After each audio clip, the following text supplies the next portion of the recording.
এ যে প্রেম সুরেশ বাবু, তা কি বোঝেন না আপনি? আর যদি নাই বোঝেন তাহলে যান গিয়ে প্রায়শ্চিত্ত করুন, নইলে যে প্রেম আপনাকে তাড়া করে বেড়াবে, কোথাও গিয়ে এতটুকু শান্তি দেবে না। থাক, যথেষ্ট হয়েছে। আমারই ভুল, জানেন তো। আমি চরম বিপদের পর একটা আশ্রয় খুঁজছিলাম। অবশ্য আপনার মতো বাইজির কাছে এর থেকে কি বা বেশি সান্ত্বনা আশা করা যায়? সুরেশ বাবু,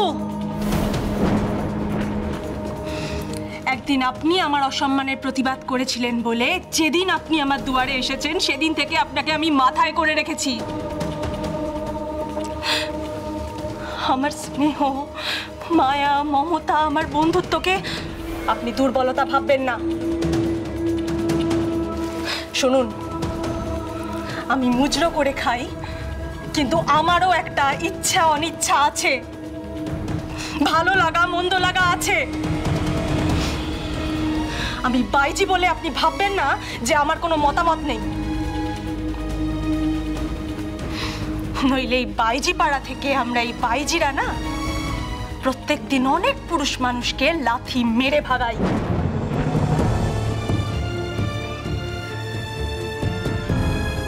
আপনার কপালেও যেন এই বাইজির কাছ থেকে এরকম কোনো আচরণ না জোটে, তার জন্য নিজেকে সংযত করুন। আমার দোষটা আসলে আমারই। কেন যে মরতে আমি এখানে উঠেছিলাম কে জানে। আমার পেটে বিদ্যে ছিল, আমি এত বড় শহরে কিছু না কিছু করে উপার্জন করতে পারতাম, সেই উপার্জনের টাকা আমি ফুটপাতে থাকতাম। একে তো স্ত্রীলোক, তার উপর চরিত্র খারাপ। কেন যে আমি এই চৌকাটে পা রাখলাম কে জানে। দাঁড়ান, আমার দুয়ারে দাঁড়িয়ে আমারই নুন খেয়ে এই চৌকাট পেরিয়ে যাওয়ার আগে এই বাইজির অভিশাপ নিয়ে যান সুরেশ বাবু।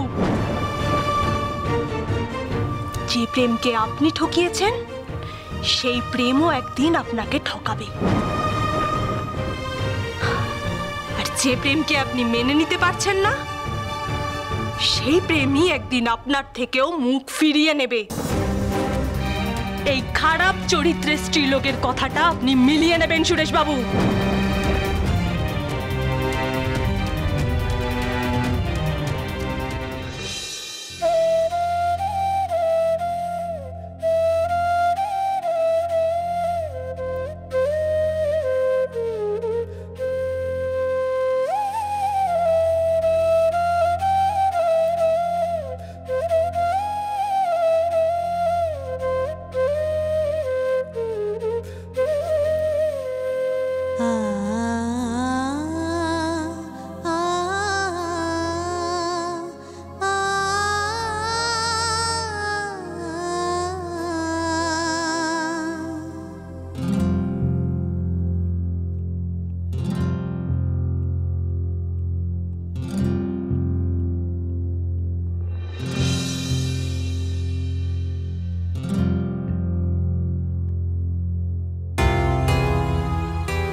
বলা একটা কাজ করতো, এক্ষুনি গিয়ে তোর দিদিমণির ঘর থেকে সমস্ত বই পুস্তক এখানে রাখ, ওগুলোতে আগুন ধরাতে হবে।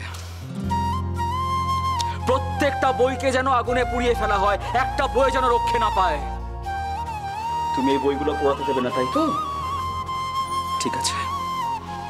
বলা, এই বইগুলোকে একটা সিন্দুকের মধ্যে তালাবন্ধ করে সিন্দুকটাকে ভাড়ার ঘরে রেখে দিবি, আর সেই সিন্দুকের চাবি পুকুরের জলে ছুঁড়ে ফেলে দিবি।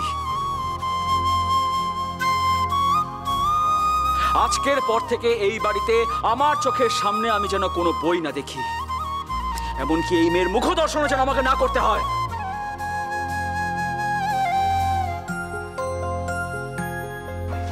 তুই খুশি হয়েছিস মা? তুই যদি বলিস তাহলে আমি কলকাতা থেকে তোকে আরো অনেক বই এনে দেব। জানিস তো এখন অনেক নতুন সাহিত্যিক আছে যারা ভালো ভালো বই লিখছেন। আগে নিজের জীবনের গল্পটা বুঝি, তারপর না হয়।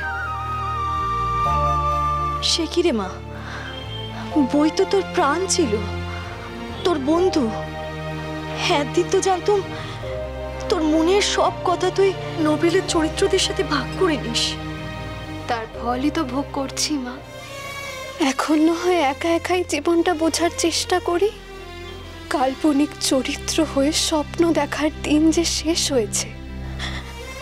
কিন্তু এইভাবে মুখ বুজে শুধুমাত্র স্বামীর সেবা করে গেলে আর বাবা মায়ের প্রতি দায়িত্ব কর্তব্য পালন করে গেলে তুই বাঁচবি কি করে মা? অত ভেবে লাভ নেই মা। চোখের পলক ফেলতে না ফেলতেই 3 মাস বছর কেটে যাবে দেখো।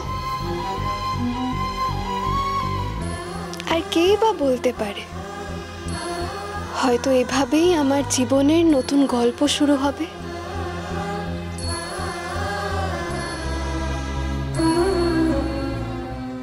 শরৎচন্দ্র চট্টোপাধ্যায়ের অনুপমার প্রেম, সোম থেকে শনি সন্ধে 7:30টায় আকাশ আটে।